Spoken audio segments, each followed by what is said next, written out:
Okay, good evening, everyone. We are going to continue with Gemara Masechet Berachot. We started the top of Daf Chaf Amud Aleph 20A, but we're going to go back a little bit, just do a quick review to give us a running start. We have some very beautiful concepts tonight. We're going to speak a little bit about the concepts of tempting yourself, putting yourself in tempting situations, challenging yourself. And then we're also going to speak a little bit about the concept. Hopefully, if we get up to it, we're going to speak about the concept of ayin hara, which is a very, it's very, people know about the concept of ayin hara and like chesh and these type of discussions. And there probably are different ways of viewing it, but we're going to address it. We're going to address some of the sources tonight in our Gemara, the concept of ayin hara, the concept of tempting yourself, of testing yourself, and the concept also of another concept we're going to speak about tonight. Again, a lot of important things is if you see someone else doing something wrong, how involved should you be? What should you do to get yourself involved with stopping someone else's bad behavior? So a lot of important topics. We first have to pick up from where we did last time. Where we were last time is we introduced the concept of sha'anez. If someone is wearing sha'anez in a public area, we had a statement saying you got to take it off, even if it's embarrassing. Even if it's embarrassing, why? Because human dignity is only secondary to following the Torah. So if the question is, can someone break the Torah to maintain their dignity? The guy is wearing a jacket, or he's wearing pants, and it's made out of shanez, and he in the middle of the street he knows this. Can you say I'm going to keep wearing it, or does he have to take it off? So the statement that we had said is he's got to take it off, which means kavod habriot, human dignity, does not give a person a right to break the Torah. Okay? Then we brought 5 proofs where we're trying to go against this concept. Or we're saying, hold on a second. But there's a situation where, and then we had 5 concepts. Let's see if we could remember the 5. The first one was bet apras. What is it? Escorting a mourner. So there was a mourner leaving the funeral, and as they're leaving, a Kohen is walking with them, and then he's going to go through a path where they know that there's bodies buried there, a path that's tameh, and the Kohen is going to walk with them. Does the Kohen stop and say, look, I can't come anymore? I know that I'm leaving you, the mourner, on your own, and to pay respect to you, I should keep coming with you, but I can't. It's against the Torah. Or do you say keep going? So the Berachot says, keep going with him, even though you're going to go in an area where you shouldn't go. Why don't we say why don't we say that you can't do something for respecting people if it's going to disrespect Hashem? What was the answer? Exactly. The Berachot was only speaking about a rabbinic isur. It's only asur. It's not that there was a cemetery there for sure. It's that there were bodies in this plot that were once plowed over, and it's possible in this scattered area around it, it's possible that there are some bones. And then we said, just like, for example, there's a Berachot that tells us that if a person has to walk through a area, he could check the floor and blow it, and as if he could blow it and check the floor and clear it off, he could walk there. That was the first one. The second one we said was?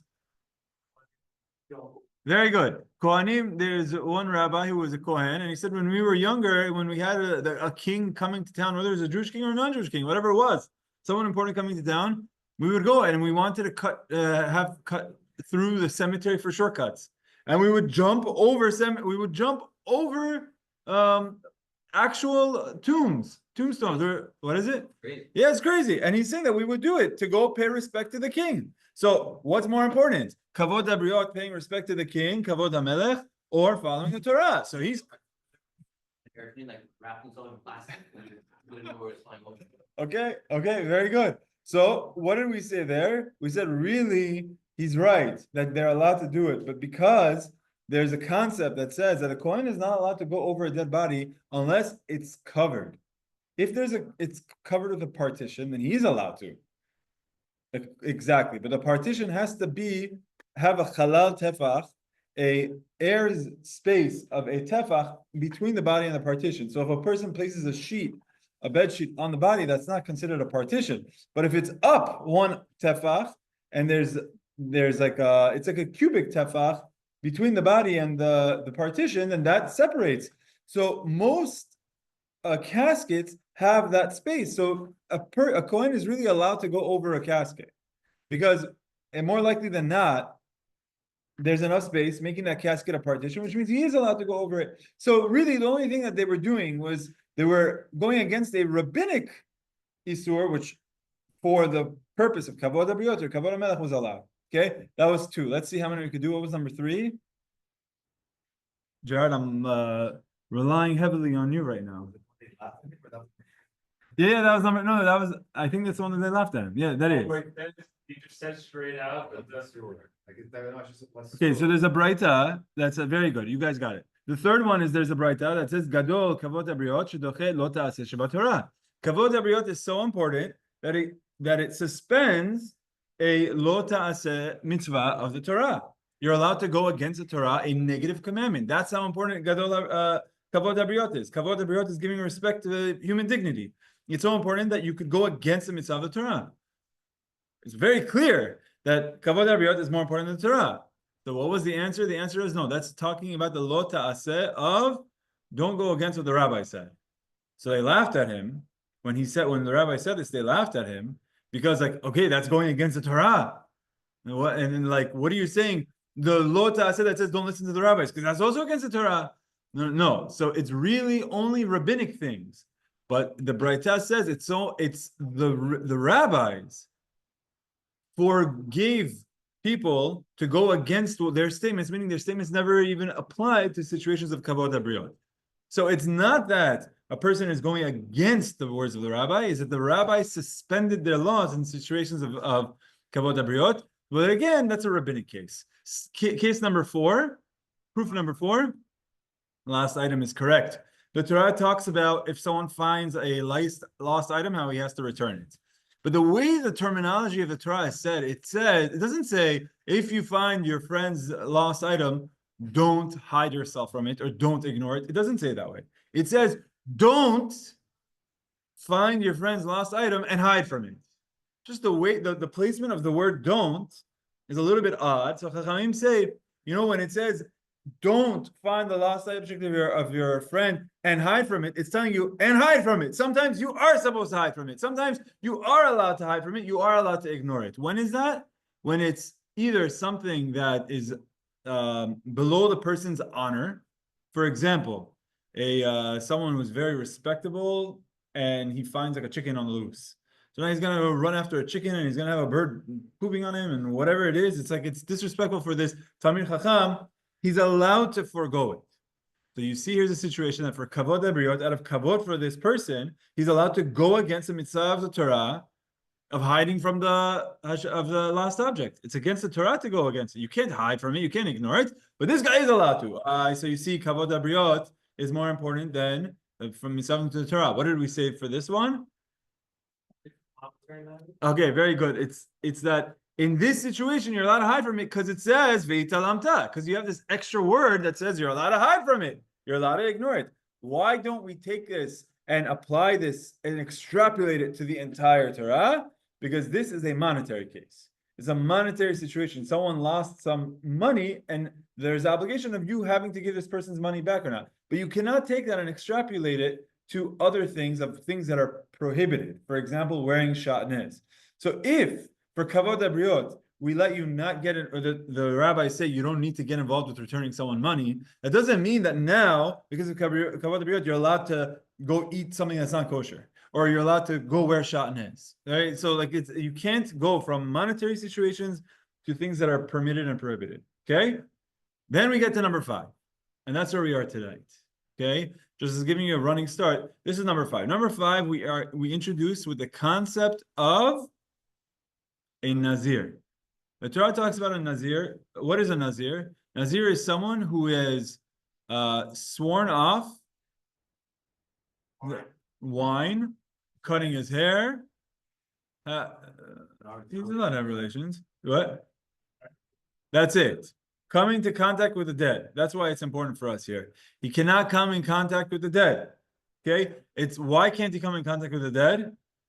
Because he said so. That's what a Nazir is, someone that says, I swear, I make a vow, I'm not going to do this type of thing. That's it. He's sworn it off. So the Torah says, okay, well, since he became a Nazir, he is not allowed to come in contact with the dead. No. But here we're talking about something specific about going to the cemetery. The Torah says he does not come in contact with the dead, he cannot come in contact with his father, his mother, his brother, or his sister. Okay? So now I'm gonna show you this pasuk, but you have to think about this. It says you don't come in contact with anyone, can't come in contact with the dead. That's a general statement. And then it says that don't come in contact with the dad, with the mom, the brother, or the sister. But you already said a general statement to include everyone. So when you have a statement that's including everyone, can't come in contact with the dead, and it says he can't come in contact with his dad, but his dad is part of everyone. So what ends up happening is that when you give specific examples after having a general rule, these specific examples are actually coming to give exclusions. It comes to say that there's an exclusion to this rule. There's a rule, don't come in contact with anyone, like his dad. Oh, his dad is the problem. But there's someone else that's permitted. Who? Met Mitzvah. Met Mitzvah is an abandoned body. A body that there's no one there. So it's like the general rule is don't come in contact with the dead, like one's father. Okay, one's father, we know who it is. You probably have some other siblings, someone else can take care of him. But if there's a situation where we don't know whose father it is, it's just somebody that we have no idea who it is, you have to get yourself involved. So it's pretty non-intuitive, but it's like a double negative, right? You can't come in contact with anyone, you can't come in contact with a father. Well, yeah, that's part of anyone. No. So really, when you have that negative, you're really coming to include people that you are allowed to come in contact with. Okay? That's what we're going to see now. Okay? Before we get in, questions? Yeah.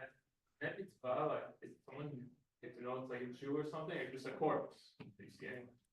Good question. Let's not get into it for now. Okay, so let's see. Oh, we have a lot of people who joined the Zoom. Shalom Alechem to everyone who joined. I'm going to share the screen. I'm going to show you the pasuk, and then we'll take it from there. Okay, let's see the pasuk. This is the pasuk. A lot of stuff here. Here we go. Kol yemei haziro. All the days that Ladonai, all the days that he is a Nazir, anefesh met lo yavo. He shall have no contact with the dead. So is he allowed to contact the dead? No. Do you need to give me examples? No, because it just means period. But the next line says la'aviv u'limo la'achiv u'la'achoto lo yitama lahem emotam. To his father, mother, brother, sister. That's 4. You cannot come in contact with any of these 4. What is this 4 coming to include? So there is a footnote here. It's actually, there's a Rashi here. Do you want to see the Rashi? No. Let's just do the footnote because it spells it out and we all have the article. Sorry, Rabbi, what page are we on? Yeah, good question. Okay. Well, so far I haven't gone to that page. I'm just showing you the pasuk. But let's go ahead. Let's go ahead and see the footnotes. So this is going to be on 19B4. 19B4. Is it? Yeah, 33. Okay, footnote number 33. Let's go, Yigal. 19. It's on 19B4, footnote number 33. Okay, I'm going to stop sharing just for this second. 19B4, footnote number 33. It says as follows. Oh, sorry. I do want to show you one thing, and I'll leave this on the screen. So this is a chart from Rabbi Stefanski. Here we go. In the blue, it's the pasuk. La'aviv means his father. La'imo means his mother. La'achiv means his brother. La'achoto and to his sister. These 4 extra people that the Torah says you cannot come in contact is really coming to teach you 4 people that you are allowed to come in contact with. And those 4, it's really different situations. So the first situation is La'aviv, to his father. Let's read that. So it's in footnote number 33, the second paragraph. From Le'aviv, for his father, Sifrei derives that although the prohibition against Nazir becoming Tameh applies to the corpse of a Nazir's father, it does not apply to an unattended corpse. Unattended corpse, again, it's a dead body that they don't know, unidentified, they don't know who it is. I'm going to refer to it as a Met Mitzvah. I'm not going to keep translating myself. Met Mitzvah, it's a mitzvah, it's a dead body, it's a mitzvah to get oneself involved. So you follow the flow. Nazir can't come in contact with anyone. That would mean anyone, even a Met Mitzvah. No, but it says La'aviv, his father. His father, it's someone that's identified. But if it's a Met Mitzvah, someone that you don't know who it is, someone that doesn't have someone take care of it, the Nazir does have to get involved with it. That's what you learn from the Aviv. Ule'imo, from his mother, the next paragraph, teaches that even a Nazir is a Kohen.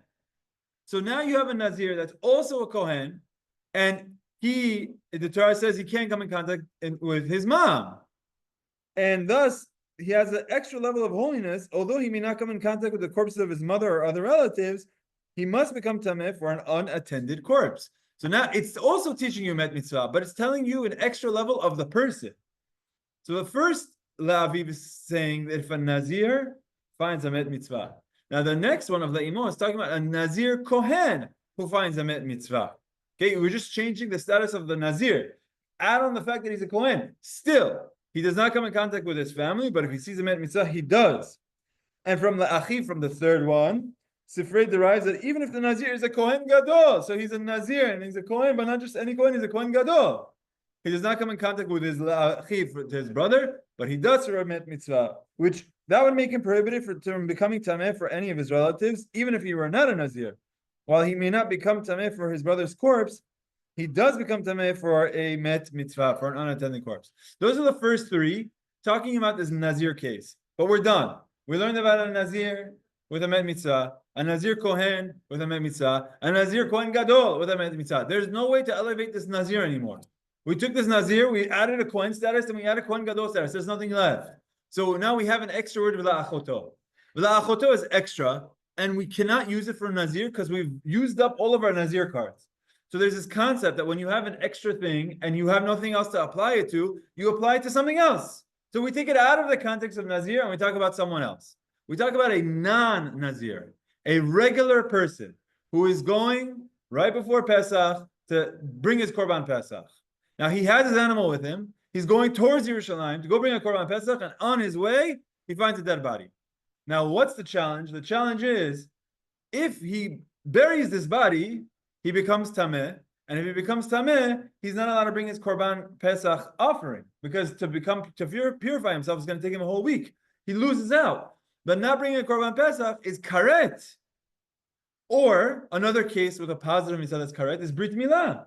The guy is going to bring a Brit Milah, and by derailing his mitzvah of Brit Milah, he sees a dead body, and getting involved with the dead body means he's not going to do the Brit Milah, which means there's going to be Karet for at least some period of time of him not doing the mitzvah. And the Brit Milah because they're being Tameh, or because it's just delaying? It's delaying. The delay. Yeah, let's say it's just a delay. There are some that actually explain as follows. Rabbi, Yes. isn't that what the Pesach Sheni is for? Yes, exactly. Pesach Sheni. So the difference, Mr. Levian is bringing up a good point. The Torah tells us that there were certain people that it came to Korban Pesach and they couldn't bring it because they were Timeim.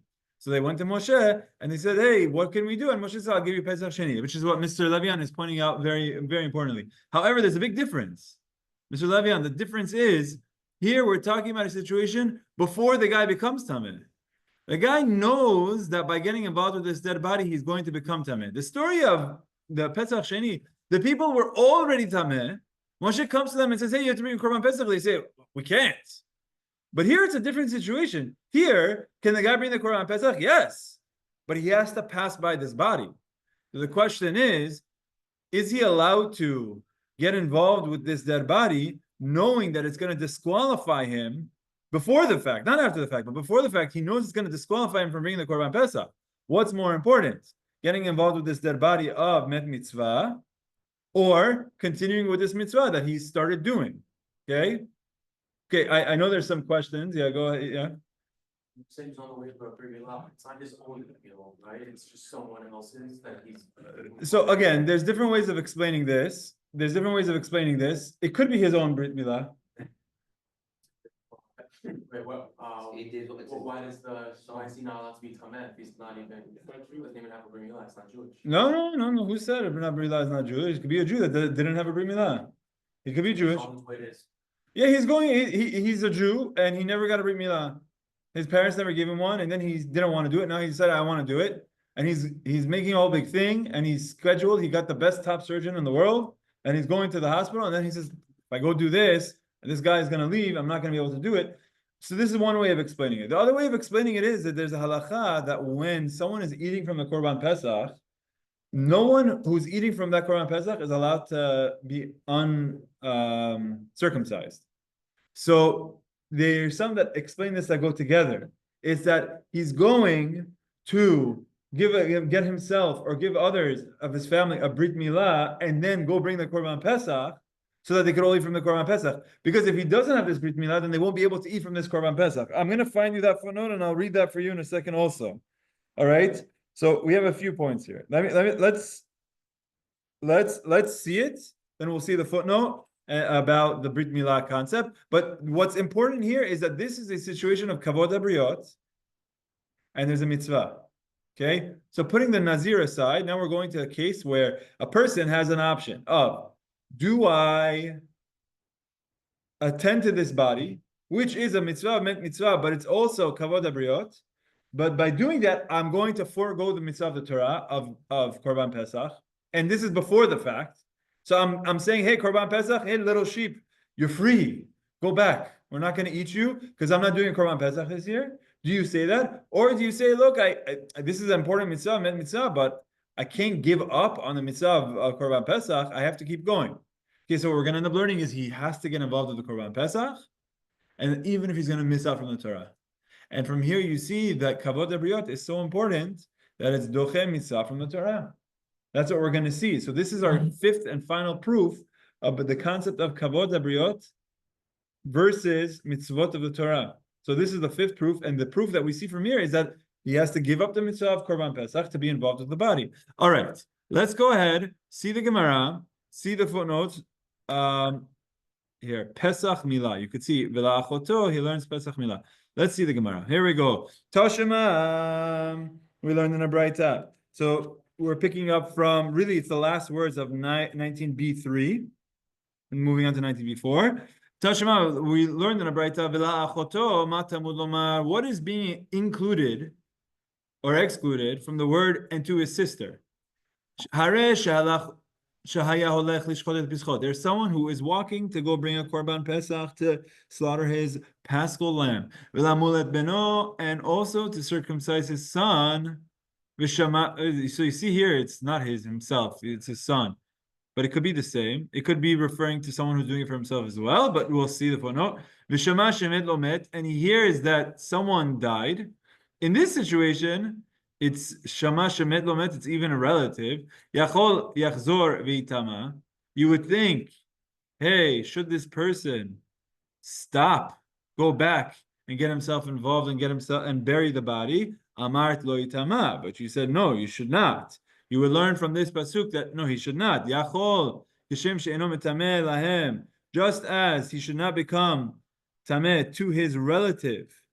Kach eno mitameh lemet mitzvah. So too he should not become tameh to a met mitzvah. Tamud lomar v'la'achoto. Then it comes to exclude it by saying la'achoto. La'achoto hu de'eno mitameh. He cannot become tameh to his sister. Ava mitameh hu lemet mitzvah. But he may, in fact, come in contact and bury a met mitzvah. So here's what we're saying. We're saying a guy is going to bring a Korban Pesach. And then as he's going to bring a Korban Pesach, a relative passes away. Should he finish it up, go do the Korban Pesach, and then go bury the body? The answer is yes. However, that's if it's his relative. If it's a Met Mitzvah, an unattended body, a body there's no one there, and it's going to be degraded, it's going to be it's not going to be dignified, then he gives up the mitzvah of Korban Pesach, the mitzvah of Brit Milah, and he goes and he takes care of this body. So you see here that for kavod habriot, you give up the mitzvah of Korban Pesach. Amai, why should you give it up? You should say that no, we don't make calculations against the Torah. I'll tell you why in this situation, because there's this extra pasuk of v'la'achoto. We didn't know what to do with it, so it's coming to include this situation. So why don't we use this as a source to teach us in all cases that there is kavod habriot against the Torah, that kavod habriot wins? Shev al ta'aseh shani. You know why? Because in this situation, it's a shev al ta'aseh. Shev al ta'aseh means you're not doing a mitzvah. There's two types of breaking the Torah. One is you're breaking a mitzvah aseh. The Torah says, go bring a Korban Pesach, and you say, I'm not going to do it. Torah says, go do a Brit Milah, and you say, I'm not going to do it. This type of breaking the Torah is called shev ve'al ta'aseh. What does shev mean? Sit, ve'al ta'aseh, and don't do. This is one way of breaking the Torah by not fulfilling what you're supposed to. But there's another type of breaking the Torah, and that's called kum va'aseh. What does kum mean? Get up, va'aseh, and do something. That's another type of act, and that is actively going against a mitzvah of the Torah. So the Torah says do something and I don't. That's shev val ta'aseh. And the Torah says don't do something and I do. That's kum va'aseh. And so what it's saying here is that in this situation, what you're learning is that yes, you're allowed to go against the Torah for kavod habriot, but only by doing shev val ta'aseh. Only by refraining from doing a mitzvah of the Torah. So the Torah says, go bring a Korban Pesach. For kavod habriot, I'm allowed to not. But I'm not allowed to keep my shatnez on me, which is a lo ta'aseh. I'm not allowed to wear it for kavod habriot. Okay? Let's see this. Some of these footnotes. There's some interesting things here. All right. Footnote number 36. All right, let's do 34 and on. There's a bunch of footnotes here. We'll just read from 34 and on just to give us a running start. The person under discussion here, under Berachot, is neither a Nazir nor a Kohen. Okay, 35. The person is therefore faced with a dilemma. Should he continue on his way? The guy is walking and he sees a dead body. Should he continue on his way and perform the positive mitzvah of the Pesach offering or his son's circumcision, or should he instead engage in the positive commandment to contaminate himself for his relative? Oh, this is the relative case. First is the relative. So in that situation, we said, no, you should not be involved with the relative. That is, you would be in doubt as to which positive commandment has priority, the commandment to contaminate oneself for one's relatives, or the commandment of the Pesach offering or the circumcision. Okay, now we're up to footnote number 37. Upon contemplation, you would conclude that he should continue on his way to offer the Pesach sacrifice or circumcise his son for the following reason. Once the time to offer the Pesach sacrifice arrives, deliberate failure to offer it incurs the penalty of Karet. Failure to have oneself circumcised, here you go, Adam, you see it says, failure to have oneself circumcised also carries the same severe penalty. On the other hand, failure to contaminate oneself for a relative is not punishable by Karet. So it's like, okay, if it's his own relative, or it's a Korban Pesach, by not doing Korban Pesach is Karet, but by not getting involved with his relative, it's not Karet. So in that situation, in this respect, the mitzvot of the Pesach offering or circumcision are more weighty than the mitzvah of contaminating oneself for a relative. Therefore, even without a special scriptural teaching, we would rule that the mitzvot of Pesach and circumcision have priority over the commandment to contaminate oneself over the dead relatives. Now, this is for your point. Although failure to circumcise one's son does not carry the penalty of Karet, only failure after reaching adulthood to have oneself circumcised carries this penalty. Nevertheless, since the penalty of Karet does sometimes attach to circumcision, it is considered a more weighty mitzvah than contaminating oneself for his relative. Alternatively, Rashi cites a different explanation of our Braita, according to which the Braita is describing a single case. It's just one case of Brit Milah and Korban Pesach. What is it? Of someone who is going to both circumcise his son and after doing so to slaughter his Pesach offering. If he tarries, means he's late, to bury his sister, he will not have time to circumcise his son, and consequently, he will not be allowed to offer the Pesach offering.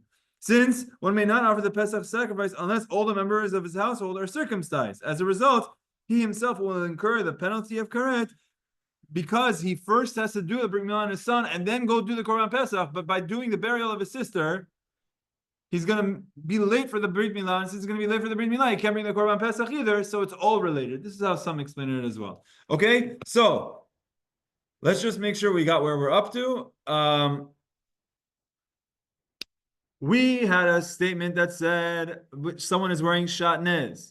He should not keep wearing it. He's not allowed to go against the mitzvah of the Torah for kavod habriot. He's got to take it off, even if he's going to get humiliated. So you see that what's more important, mitzvot or kavod habriot? The shatnez tells us what's more important, mitzvot or kavod habriot? Mitzvot are more important. Okay, now we have a situation though where this guy is walking to bring in his Korban Pesach and he sees a dead relative, not a dead relative, he just sees a dead body there. So now what should he do? Mitzvah or kavod habriot? Kavod habriot. So why don't we say in this situation that it should be the same as the case of the shatnez? Maybe we're wrong about the case of shatnez and we said no, there's a difference between this case and the shatnez case. What's the difference? Very good. The case of the burial, by getting involved with burying the body, the mitzvah of Korban Pesach that he's missing out on is a sheva al taseh. He's not performing that positive mitzvah.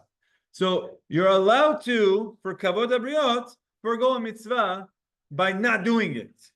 I'm not fulfilling the mitzvah. But that does not mean that you could go against the mitzvah for kavod habriot, which is what shatnez is. In the case of shatnez, the guy is walking in the street and he's wearing shatnez, and it's like, oh, kavod habriot. No, but kavod habriot, you're going against when it says don't wear shatnez, and you're actively going against it. So in that situation, you cannot extrapolate from the case of the person who's going to bring a Korban Pesach to the case of shatnez. Okay? Good? Questions? Yeah, Rabbi. Yes, David, go ahead. I thought the answer was Berachot. Pasuk says Berachot. It doesn't say and for a Met Mitzvah. So I was confused as to the second part. Okay, so think about it like this. All 4 relatives that are listed by the Nazir, all 4 of them are coming to say that a person is indeed allowed to become Tameh to Met Mitzvah. All 4. All 4 are coming to teach you Met Mitzvah. Let me explain. The Torah says a Nazir cannot come in contact with the dead, period. And then it says he cannot come in contact with his dad, mom, brother, sister. And Chachamim are asking, the Braita is asking, you said you can't come in contact with the dead, period. So then why do you need to go out and say, and dad, mom, brother, sister? So what it's coming to do is that it's like a double negative, really to come include someone that when you have an exclusion of an exclusion, it's really an inclusion. The Nazir is not allowed to come in contact with his dad, but he is with a Met Mitzvah. A Nazir Kohen is not allowed to come in contact with his mom, but he is a Met Mitzvah. A Nazir Kohen Gadol is not allowed to come in contact with his brother, but he is with a Met Mitzvah. A person who's going to bring a Korban Pesach is not allowed to become Tameh to his sister, but he is allowed to Met Mitzvah. All 4 of these are coming to include a situation where someone is indeed allowed to come in contact with a Met Mitzvah. And that last one is a situation of that Met Mitzvah is particular, it's going against the mitzvah of Korban Pesach or Met Mitzvah. Is it a Korban Pesach or is it Kavod Habriot? And we say Kavod Habriot wins. Does that answer? Yeah. Okay, good. Question. Oh, yeah. Osek b'mitzvah patur min mitzvah. Not apply here or? Okay. On the way to the Korban, it's not doing the mitzvah, you're just getting ready. It's Oh, not actually in the Korban, it actually is there. phenomenal question. Okay, so his question is,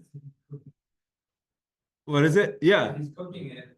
Okay. Oh, okay. So you guys are fascinating. Okay, very good. So Andy's asking the question of, let's go back to this case of the guy is walking with his sheep. It's bang as he's walking with it. He's going to bring his Korban Pesach in Yerushalayim.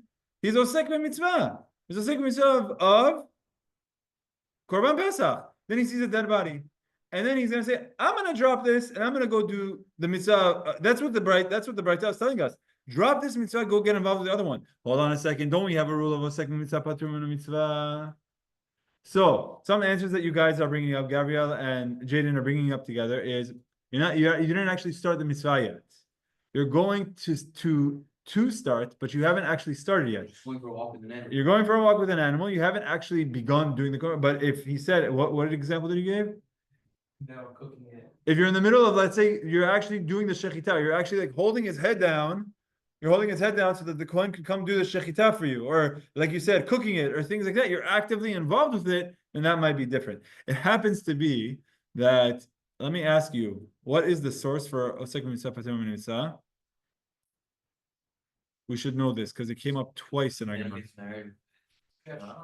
Kriyat Shema. Okay, more precise. Yeah. Very nice, Igal. Very nice, Igal. You said Ilan. What are you saying? Yeah, I was gonna say it. Honestly, Ilan, I believe you. I believe that you're gonna say it. Yes. It says b'shivtecha bebetecha prat laosek b'mitzvah uvlechtecha v'derech prat lachatan.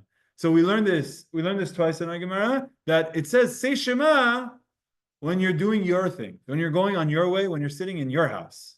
But if you're involved with my way, meaning Hashem's way, when you're involved with my mitzvot, you don't need to say Shema. That was the source for it.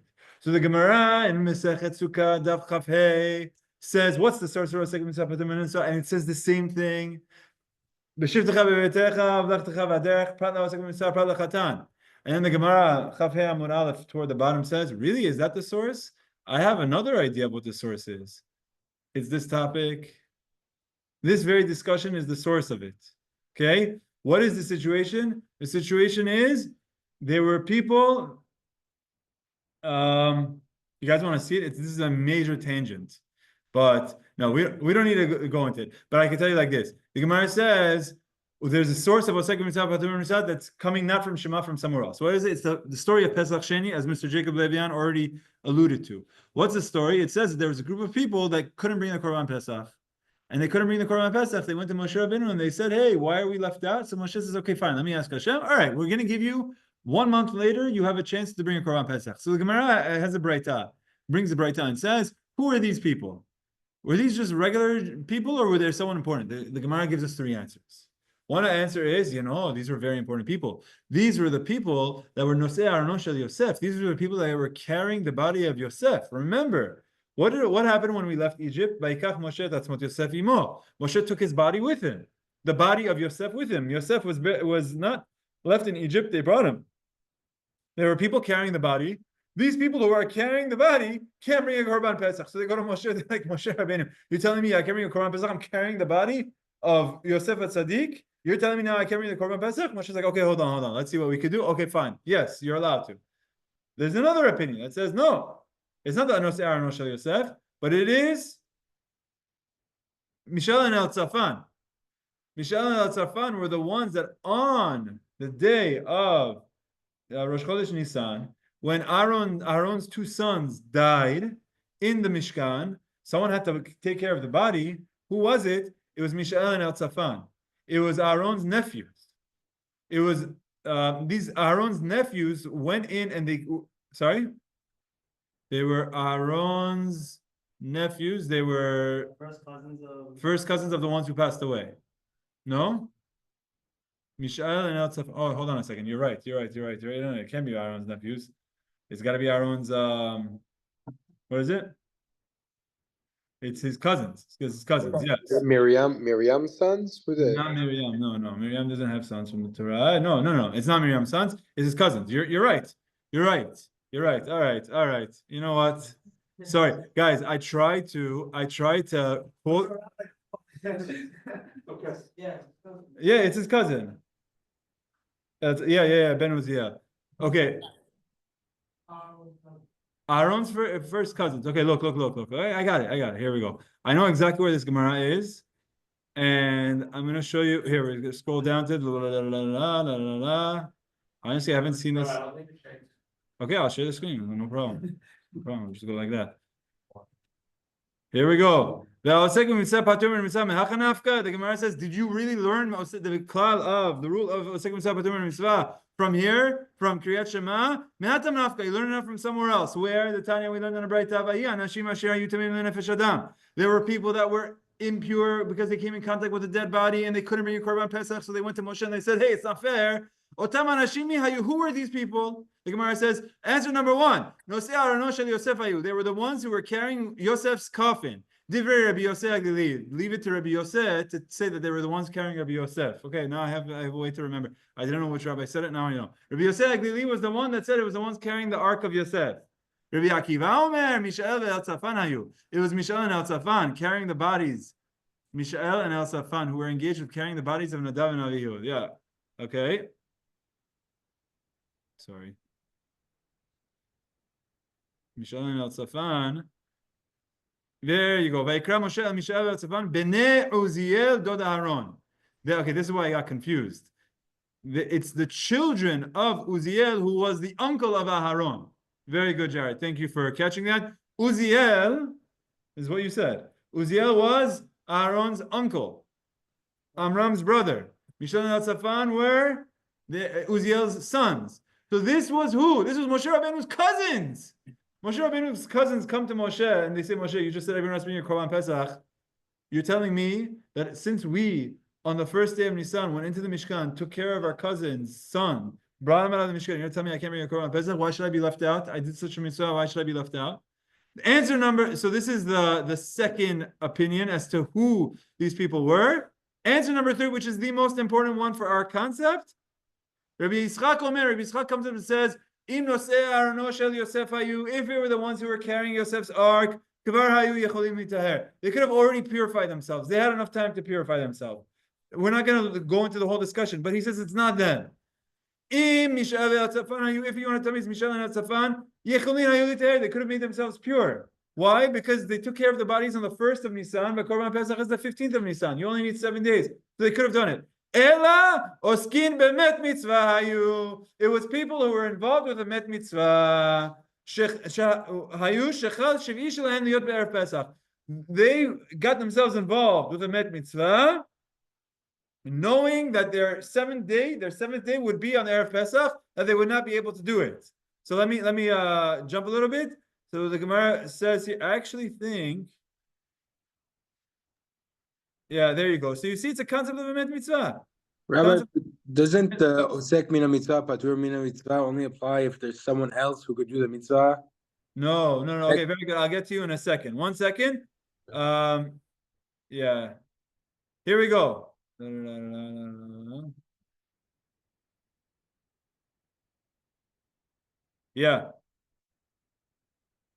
Yeah, very good. Okay, so this is where Rashi says, okay, so this whole concept of Osek Mitzvah, Patur and Mitzvah, you see, is tied to this. So for sure, this is a practice of Osek Mitzvah, Patur and Mitzvah, but it's telling you that if you know that by doing one mitzvah, you're going to lose out on another mitzvah, you have to do it. And that you have to say like what Jaden and Gabriel are saying, that in this situation, the guy did not start doing his mitzvah. He's holech. He's going towards starting it, but he didn't actually do it yet. And you see there's a discussion. Igal asked a very good question. Igal's question is, don't we say the concept of Osek Mitzvah, Patur Mitzvah applies only if no one else can do it? The answer is no. That's only with Limud Torah specifically. With Torah study specifically, if I'm involved with Torah study and someone comes and asks me, hey, I need your help to go do Tomchei Shabbat, it's the easiest example, then the question is, if other people can do it, then I'm not allowed to leave my Torah study. Osek Mitzvah, Patur Mitzvah, I don't have to. But if no one else can do it, then a person has to leave Torah study. Torah study is the only example that if I'm involved with it and another mitzvah is brought, I have to leave Torah study to go do the other one. All right, we have to keep going. Okay? Wow, it's 9:15. All right, you should just end for the night. Okay, we have to keep going. We have a lot to cover. Let's go. All right. All right, here we go. Fun story. All right, guys, do not do this at home, right? What do they say? Do not try this at home. Do not try this at home. Do not try this in Middle Neck Road. Do not try this anywhere. But we're going to learn a very important Gemara where they did things that, again, we're not going to learn for nowadays. It seems like the world has changed. What is it? No. Amar le Rav Papa Abaye. Rav Papa was once talking to Abaye, and he asked him the following question. How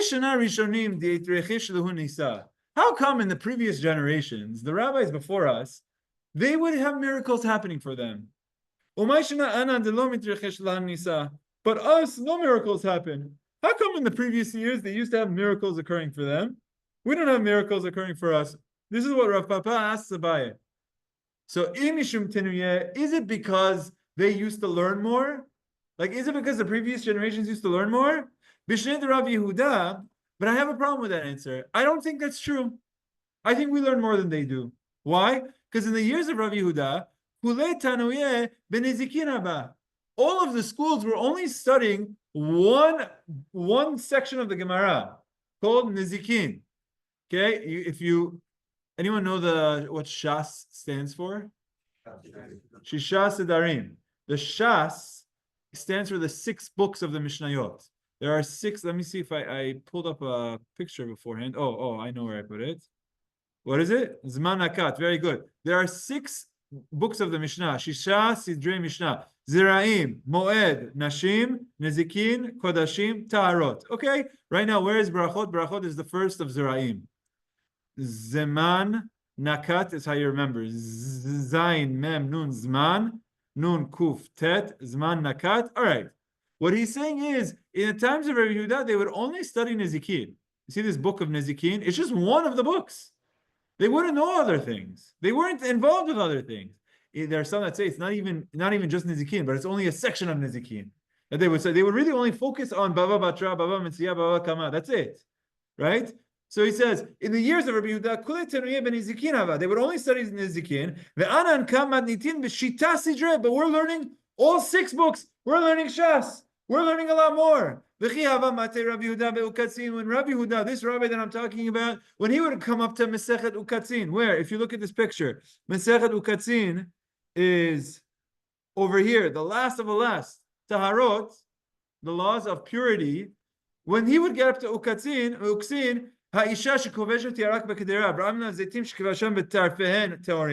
there's there's 2 cases. Case of a woman who pickles her vegetables, or they have leaves of that are olive leaves that are pickling the fruits of olives. They're all tahor.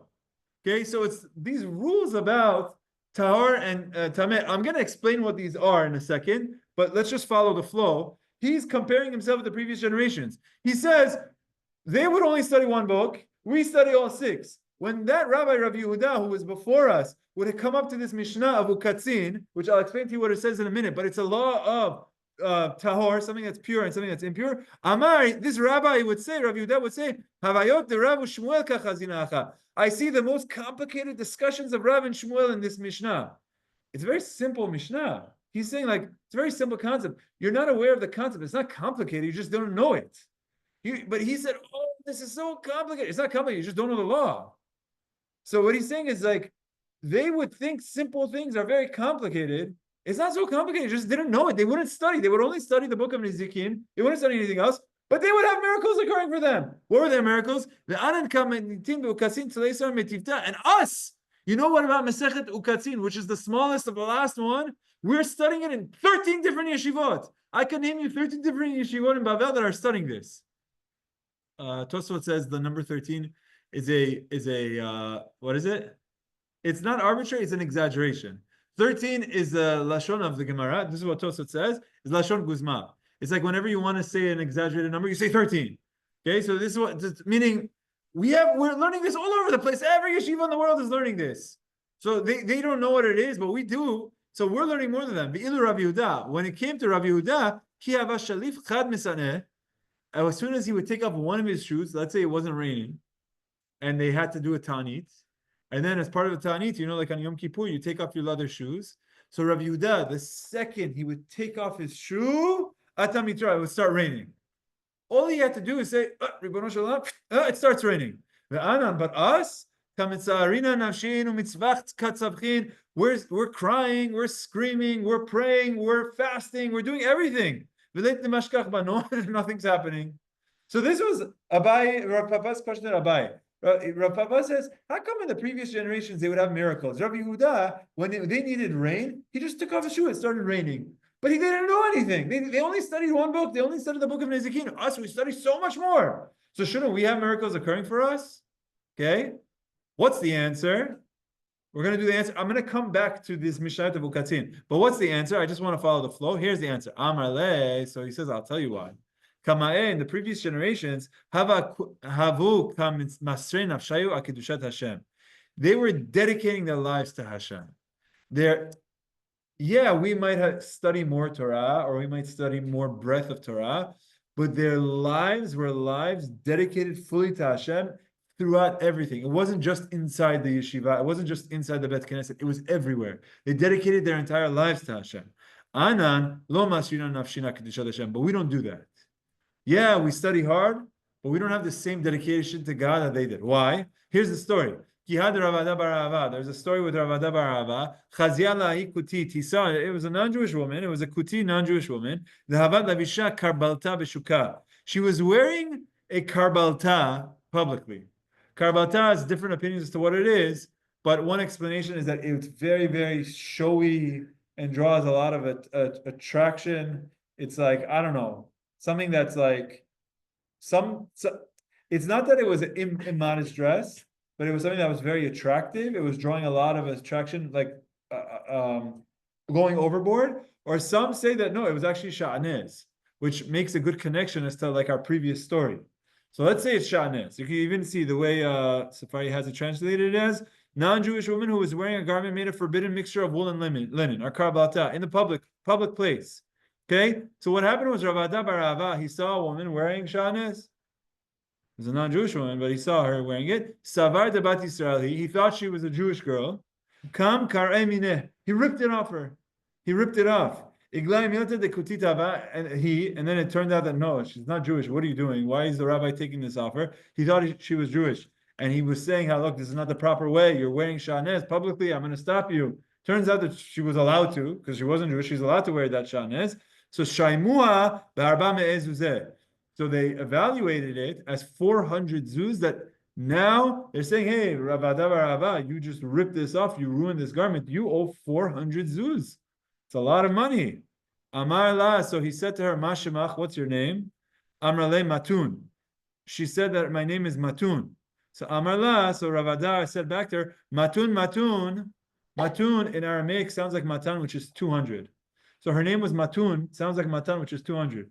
So she says Matun, Matun, which is the same as saying like 200, 200. Arba me'ezu zeh shavya, because of you, you're worth 400 zuz. So it sounds like, I don't know, he ripped this offer and then it got like pretty awkward, and then he's like cutting a joke about her name. I'm like, oh, I owe you 400 zuz because that's your name. Oh, say your name twice, something like that. But what happened here was essentially, it wasn't just that they would study Torah, it's that they would go onto the streets and they would want to make sure that everyone is dedicating their lives to Hashem. Now, again, not anymore. This is not the right approach, especially not for our day and age, to go and you see a woman wearing shanes and rip it off her, and it doesn't really accomplish much nowadays. It's for a different time period. But essentially, this is what the answer was. This Rav Papa was saying, how come they would have miracles occurring for them? The answer is because they were fully dedicated their lives everywhere. It was not just in the study hall. It wasn't just studying Torah, fully dedicated their lives. I want to explain what the Mishnayot and Ukasin are, these two concepts. Again, it's a pretty simple concept, which is what his point was, like, how come Rav Yehuda didn't know this? The answer is like this. Food items can contract tumah, which means if a person has a dead rodent, a dead rat, and it comes in contact with his challah roll, the challah roll is now tameh. So what? So if this was Kohen can't eat it. If it's terumah, Kohen can't eat it because it's tameh terumah. Okay. Now, what if it's a non-food item? Then it doesn't contract tumah. Food items contract tumah. Non-food items don't. Okay. In this example, what about a food item that has a stem or an oketz, which is what this ukatzim is all about? You know the bottom of an etrog, what that bottom is called? It's an oketz. It's a stem. So is the stem of a food item considered part of the food item such that it contracts tumah? I'll give you an example, an apple. You have an apple and you have the stem. You eat the stem, you don't eat the stem. But if let's say the rat touches the stem, is that considered now that this thing contracts tumah? The answer is, since it's not the food, no. But the reason it actually does is because this has a purpose in that it serves as a handle. If it's a non-food item, but it's something that serves a purpose for the food, then it does contract tumah. So it's like a handle. So handles do contract tumah. Okay, so you follow the flow. The fruit contracts tumah. Non-food item does not. But non-food item that serves a purpose like a handle does contract tumah. Okay? Now, here's the situation. The woman, in this case, takes this food item and pickles it. What does pickling it mean? Puts it in a jar of vinegar, making the whole thing soft and making the stem no longer a handle. Because what happens if you hold it by the handle? Plop, it falls off. So what you're doing by pickling this is you're making the handle no longer a viable handle. So therefore, if a rat touches that handle, that stem, the food does not contract tumah. Because by pickling it, you've removed its handle purpose. So therefore, it's disconnected from the fruit. So if a rat does touch it, it does not contract tumah. Correct. I'm not talking about if it had tumah before. I'm talking about you have a apple. An apple, a rat touches it. This is tameh, okay? New apple. Rat touches the stem. Is it tameh? Yes, even though it's not part of the food. Why? Because it serves a purpose. Third apple is a pickled apple. I've never had one. But you take an apple and okay, think about like sometimes the cucumber at the end of the pickle, there's like a stem. Sometimes you have these pickles and there's a stem there. Okay, so that thing, a lady takes this apple with the stem, pickled it, takes it out. It's soft enough that if you were to pick it up by this handle, it would fall. So if a rat touches this handle, does it become tameh? The answer is no. That's what the Mishnah Ukasin says. Rabbi Huda, as soon as you say the word Ukasin, he says, oh, it's too complicated for me. It's like Rav and Shmuel, I can't do this. Then they were saying, what are you talking about? We're all learning Ukasin. It's very simple. It's just, you have to know what the facts are. It's not so complex. It's just, you have to know, this is the fruit, this is the handle, lost the status of a handle, so now it's not the food anymore. End of story. Yeah. So it's all of these laws of tarot, right? So okay. Anyway, so the answer is that yes, it's true that maybe we learn more Torah than them, but they dedicated their lives to Hashem, and since they dedicated their lives to Hashem, they would have more miracles occur. When Rabbi Yehuda would take off his shoe and pray for rain, the rain would come. Hashem would answer the tefillot quicker, it seems like, because there was a different relationship that they had. Okay, I think we're going to stop with this story. Again, do not do this at home. Don't go ripping things off people and saying, no, I want to take off my shoe and for it to rain. It's not going to work like that. The different, Rav Ada bar Ava was in a certain position, and this young girl, assuming she was Jewish, there was a impact that it could have had.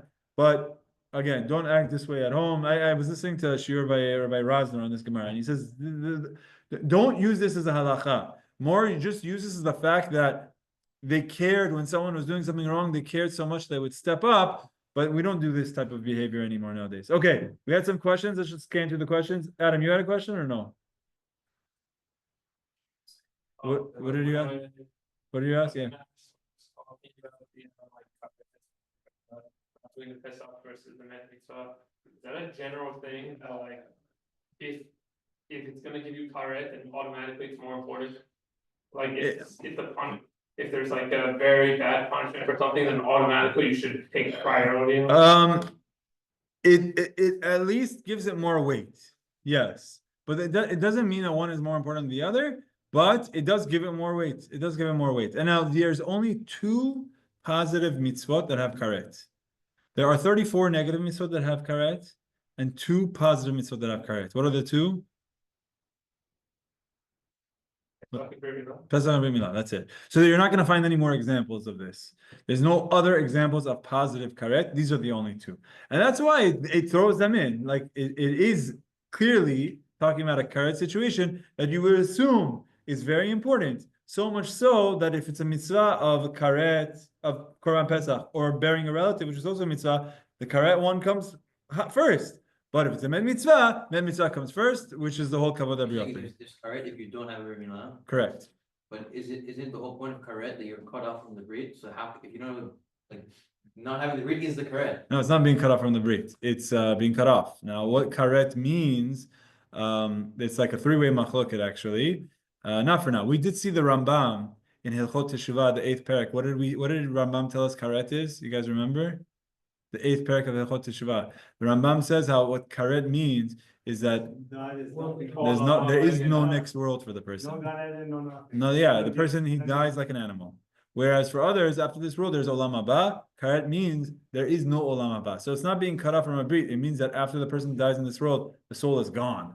There's other opinions. The Ramban tells us how karet might mean that the person is going to die before the age of 60 or before the age of 50. Different answers. And then there's all different things. There's some in this world, some in the next world. There's a famous Ramban in Berachot that tells us like what it is. There's a Gemara Masechet Moed Katan Daf Kafchet. There's a Tosfot there. The whole discussion about karet actually is. But it suffices to say it's important. Okay? Alrighty. Yes. 2 questions. Go for it. So just to make sure I'm right. For a sibling, you don't stop and bury, but for an unintended corpse, you do stop and bury. A Nazir specifically. So the Nazir does not come in contact with any family relative, but it doesn't come in contact with anyone.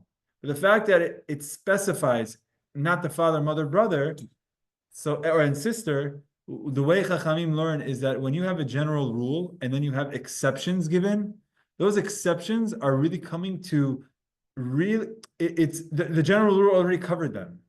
So when it says don't come in contact with anyone, like a father, you already know anyone. So really every word that's extra after that point is coming to give you an exclusion to the first rule.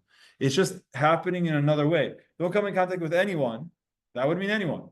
Father, that actually means that there is someone that you are allowed to come in contact with. Who? A Nazir can come in contact with a Met Mitzvah. Mother, a Nazir Kohen can come in contact with a Met Mitzvah. Brother, a Nazir Kohen Gadol can come in contact with a Met Mitzvah. Sister, a regular person who is going to bring a Korban Pesach is allowed to come in contact with a Met Mitzvah, even if it means it's going to disqualify him from bringing the Korban Pesach. That's this Gemara. It's a whole long Gemara, but the key, the Met Mitzvah thing is what we wanted to take from it. Question? Oh, Yeah, yeah, David, and then I'll come back to you. Yes, David? Wait, the case of Rav Ada was the dedication of Hashem. It wasn't that he ripped off the piece of clothing. It was that he was sensitive to the Nezikin and repaid her. Is that what it was? Oh, say it again. Oh, and he repaid her. Yeah.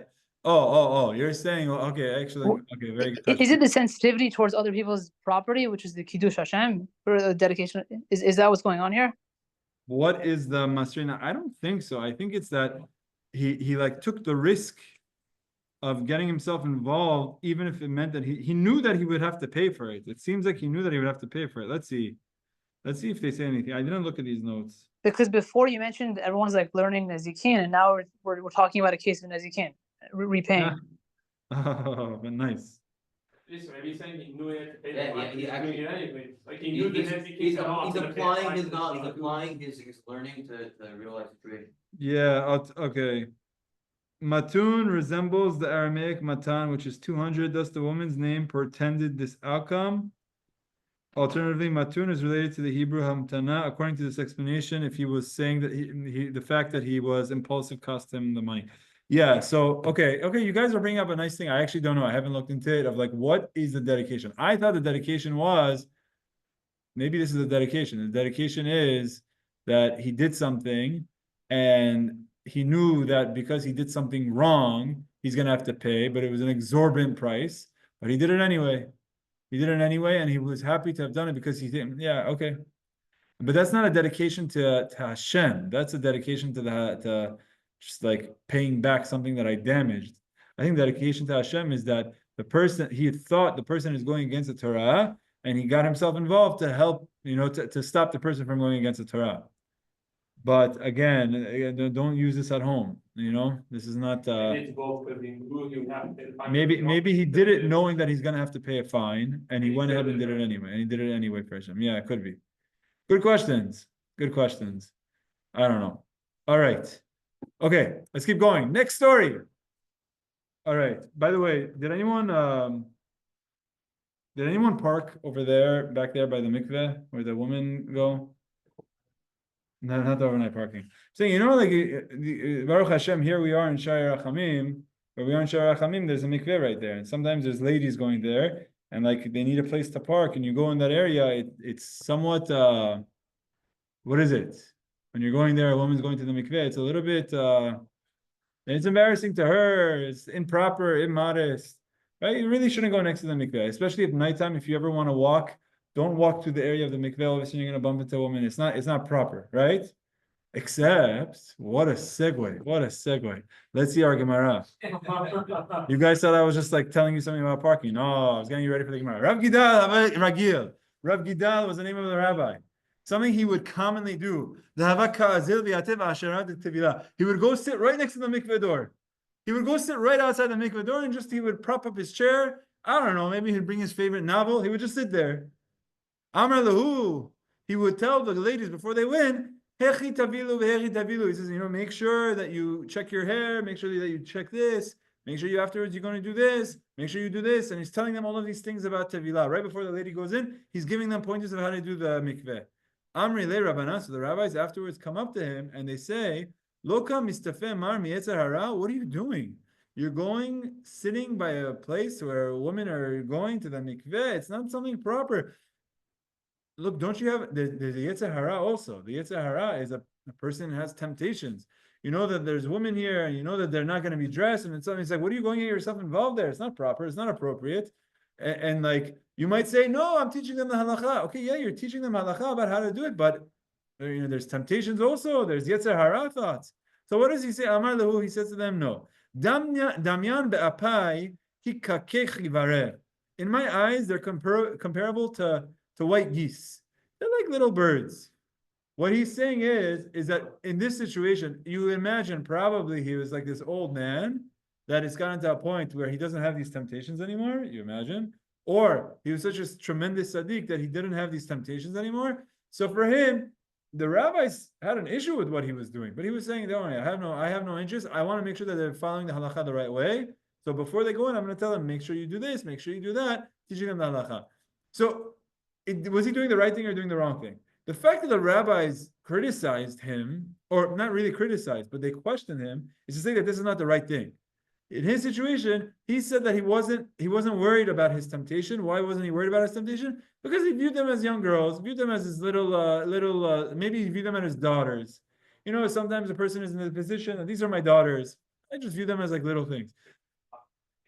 Yeah. Again, another Gemara that do not take this at home. Do not. I don't want to see you sitting outside of the mikveh over here. I say like, no, it's like a bunch of little pigeons. No, it's not like that. Okay, none of us are Rav Gidal, but you're seeing this other Gemara of this situation. There's one more case with Rabbi Yochanan. Just two things I need to tell you about Rabbi Yochanan before we start. Rabbi Yochanan was number one. What? Two things about his body. Okay. Okay, three things. Number one, you're saying gorgeous. What did you say? Okay, chunky. Yeah. The Gemara says he was Baal Basar. He was extreme, not just chunky, he was corpulent. Yeah, I think we learned this together, no? That's only That's another thing. What'd you say? Yeah. It's the story of Rish Lakish. Yeah. You guys are learning the story of Rish Lakish. What is it? That's where we learned it. We were learning about lying back, sleeping prakdan, sleeping on your back. And we said that a person should not say Shema on his back. And then we saw, you have to go to your side. And then we said, Rabbi Yochanan used to do it. Rabbi Yochanan would say, I used to do prakdan. Why? We said, because he couldn't roll over. He was so large that he couldn't roll over to the side. So he was someone, the Gemara tells us, was a Baal Basar. So Rabbi Yochanan was extremely overweight. He was extremely beautiful. He was good looking, which obviously the good looking of your concept of like a GQ thin model is not the same idea, but it was someone, maybe it was like very clean, pure skin, whatever it is, something that was very attractive, a very attractive, glowing skin. And there's something about his eyebrows. They were very long. He had very long eyebrows that he couldn't see. Like for him to see, he would have to like lift up his eyebrows. Very unique character. I would love to see him. Okay, but all right. So this is this unique character. But he was also Talmid Chacham. He was one of our Tanaim, right? And there's this whole story with Rabbi Yochanan and Rish Lakish, and there's a whole story that once there was someone that saw Rabbi Yochanan. Rish Lakish saw Rabbi Yochanan, and he thought it was a woman, so he went after her. But it turned out being a guy. He's like, it's a man. He's like, no, I have a beautiful sister. Don't worry, I have a sister that looks just like me. He's like, okay, I'll go for your sister. Like this is the whole story, but he was very attractive. It's a whole long story. It comes up all over the place. Nowadays also. What? Regularly see a guy run after thinking it's a girl. Yeah. Baruch Hashem. Okay, so Rabbi Yochanan also had a mikveh story. Rabbi Yochanan, there's also a story with Rabbi Yochanan and the mikveh. Let's go ahead and see Rabbi Yochanan's mikveh story. Very important concept. I hope we could do this justice. Rabbi Yochanan have a ragil. Rabbi Yochanan would also go sit by the door of a mikveh. Amar, he would say, Ki salkan benot Yisrael ve'atan metivilah. In his situation, not like Rav Gidal. Rav Gidal would give them pointers of how to go to the mikveh beforehand. He would tell them, make sure that you take off your rings. Make sure that you brush your hair. Make sure that you do this and that. Rabbi Yochanan wouldn't say anything. He would just sit there. But he says, when the women come in and go out and they see me, they come from the Tevilah, they're going to see me, and they will have children that are beautiful like me. And elsewhere, the Gemara says that they'll have children that are Talmidei Chachamim like me. People who care about Torah, people that have this pure skin. He knew that he had this very attractive something to him, that he wanted women to see beforehand, and he wanted them to see the fact that he was a symbol of Torah. Amalei Rabbanan. Okay, why? Why?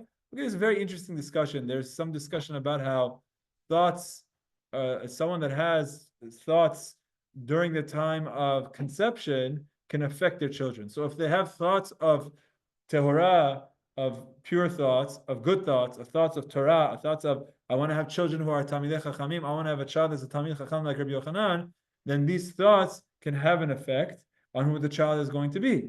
The child could be a Talmid Chacham, but if someone's thoughts during the time of being together during marital relations is thoughts of impurity and thoughts of Tumah, then the person is going to have a child of Tumah. So this is there's this concept. So what he was saying is, before they go and they have children, I want them to go home and to have pure thoughts. Have thoughts of ears, Torah, Talmidei Chachamim. This attractiveness could also be this idea of the thoughts that a person has during the time will have an effect on what they look like. I don't know exactly, but this is what the rabbis had an issue with what he did. Amar lehu Rabbanan, or the rabbis would ask him, Loka mistafeh mar me'ena bisha, aren't you worried from Ayin Hara? What's Ayin Hara? Ayin Hara is when you have something good going for you and you flash it in front of people and you're showing it, you become very flashy and showy, then people start becoming jealous of it. And when people start becoming jealous of it, it could have a negative impact on you. Don't show off. So what are you doing? You're going and you're saying, I'm going to sit here so every single person sees me and sees how beautiful I am. Isn't that showing off? Isn't that Ayin Hara? You shouldn't be showing off how beautiful you are to people. So what's his response? Amar lahu, he would say, Ana mizarad Yosef ka'atina. I come from the children of Yosef. I'm from the family of Yosef. So what? De lo shalta be'ena bisha. Ayin Hara can affect me. Yosef HaSadiq Ben Rama with the pasuk Tichtiv, as the pasuk says, Ben Porat Yosef, Ben Porat Ale'ain. This is in Parashat Vayechi. The bracha that Yaakov Avinu gave to Yosef and said Yosef was very good looking. Yosef was a very good looking person that, especially when he was the leader of Egypt, all of the Egyptian girls would want to see him. He was a very attractive young man and he was a leader. And the pasuk that Yaakov says about him is Ben Porat Yosef. Yosef, he was a very charming son. And it's actually like probably like a branch of a tree. Ben Porat Ale Ain. You're like a charming tree that's on top of a well. Ale Ain, how do they translate it? A bountiful vine on a spring. On a Ain is like a mayan, is a well. Okay? But Al Tikre Ain Ela Rabbi Abahu says Al Tikre Ale Ain. Don't say that he is living on a spring, which means that has a lot of rainwater, which means he's very successful. Ela ole ayin, but rather you should say that he's above the ayin. Al ole ayin, above the ayin. Yosef is someone that is above the impacts of ayin. Ayin hara cannot hurt him. Wow, what are we talking? It's like a lot of things right here. Number one, we're talking about the concept of ayin hara, and now we're saying Yosef does not get ayin hara. Okay, now Rabbi Yochanan wasn't worried about flashing his good looks, because he felt like it's going to have a positive effect for the women as they come back from mikveh and they go with their husbands. They're going to have attractive young children. They're going to have children that care about Torah. These attractive young people that are caring about Torah are going to be Kiddush Hashem. Okay, so he was very happy about that. But what about the fact that you're doing this so that people look at you? It's like very like, oh, look at me. It's like, hey, it's okay. I'm from the children of Yosef. Yosef is ole ayin, doesn't get ayin hara. Okay, let's keep going because there's two more reasons as to why, and then we'll explain the concept. Rabbi Yosef, Rabbi Chanina, Amar Me'acha. Rabbi Yosef, Rabbi Chanan says, no, you know how I know that Yosef doesn't get ayin hara? Because there's a pasuk given to his children that says, V'yidgul harov b'kerev haaretz. Yaakov Avinu says about Ephraim and Menashe, V'yidgul harov, they should be like dagim. V'yidgul, dag is a fish. V'yidgul harov, they should be like fish, like plentiful fish, b'kerev haaretz, amongst the land. Fish on the land, you know what happens when fish go on the land? They die. So Yaakov Avinu is giving a bracha to Menashe and Ephraim, says you should be like fish on the land. Fish on the land. Fish on the land are dead. No. So what it means is ma dagim shebayam mai mechasin alehem. Just as the fish that are in the sea, water is covering them. Ve'ein ayin hara sholetet bahem. So the ayin hara can't rule over them. You can't have a bad eye on them. Why? Because the eye can't see it. Because they're under the water. The eyes can't even see it. Avzaro shel Yosef, so do the children of Yosef. ein ayin hara shalet bahem, the evil eye cannot impact them. So when he says you should be like fish on the land, it doesn't mean that you should be like fish on the land which are going to die. It means like you should be like fish in the sense that no one can see you living on the land, which means ayin hara cannot affect you. Answer number 3, v'i ba'itema. Answer number 3, ayin shelo ratzta lizon mima she'eno shelo. The eye that did not want to look at something that was not his own. Talking about the wife of Potiphar, the 6th parasha. Ein ayin hara sholedet bo. So the other eyes cannot affect him. Why is it that he did not have ayin hara affecting him? Because he did not look at things that he should not have.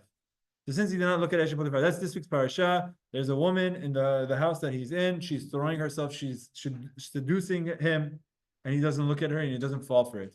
Okay, what is this concept of ayin hara? It's a whole big discussion. There are a lot of commentaries on this. What I will say is as follows. It's not proper midot. It's not proper modesty to show off, to be showy, to be very flashy. There are things a person can do in reason. A person should be presentable. A person should look respectable. But then there's a point where the person is crossing the line. And the person is drawing extra attention to them. And that, the way ayin hara works, is that it promotes jealousy. So what? Okay, so now what happens? So there's different ways commentators say how this works. But one of the ways that it works is that when a person is promoting jealousy by going above and beyond and promoting jealousy, then it's almost as though like, you know what, I'm going to take this away from you. Hashem says, I'm going to take this away from you because you're using this to make other people feel bad about themselves. Okay? Again, if someone's going to be jealous of you and you're not doing anything wrong, fine. Like there's nothing you're doing wrong. But if you're doing something by going above and beyond and going extra and drawing and say, hey, everybody look at me. So then it's like, okay, you're going to use this for your getting attention for yourself. I'm going to take it away. So this is one of the ways it works. There's other ways. But when it comes to Yosef HaSadiq, and like this is what Rabbi Yochanan was saying, is that Yosef, what he was doing is that he was doing this not for himself. He wasn't doing this so all of these girls come and say, wow, he's so pretty. He was doing this because he felt that it's going to affect them and that they're going to go have relations with their husbands, biktushav tahara, thinking about Torah, thinking about Talmidei Chachamim. And then because of that, they're going to have children that are the ways of Torah, ways of Chokhmah, good looking also, but it's going to be a Kiddush Hashem. It wasn't for himself. It wasn't that he was doing this for himself. He was doing it for other people. So you see the intentions matter here. These are the different explanations. There's a whole long discussion of ayin hara. And honestly, if you really want to know more about this, you just go ask your grandmother or something. Like, probably know a lot more about this than I do. But there's a lot of discussion of like, is this real? Does this work? Is this concept of cheshing real? If I show you a high five or something, it's like something going to happen. Or if I don't know, what do they sue? Salt or garlic or nails, whatever. Oh, red. Okay, look, these things, really, a lot of these things are very dangerous. Superstitious that is against our Torah. Like our red string and stuff like that. Yeah, whatever. But there is a concept of ayin hara when it comes to someone being very flashy, being very showy, and it's a problem. And it like invokes just judgment from Hashem. Like, does this person actually deserve this? Because this is what they're using it for. It's very immodest. So that's what they asked Rabbi Yochanan. How come they didn't ask Rabbi Yochanan, hey, aren't you worried about your Yetzer Hara? They asked Rav Gidal, aren't you worried about your Yetzer Hara? He said, no, it's just like little kids. I don't really think of them that way. Why didn't they ask Rabbi Yochanan this? It could be because like he couldn't see them, because he had these eyebrows on. This is what some of the commentators say, is that he really couldn't see so well. So it could be that he wasn't seeing them, but it was more that he wanted them to see him.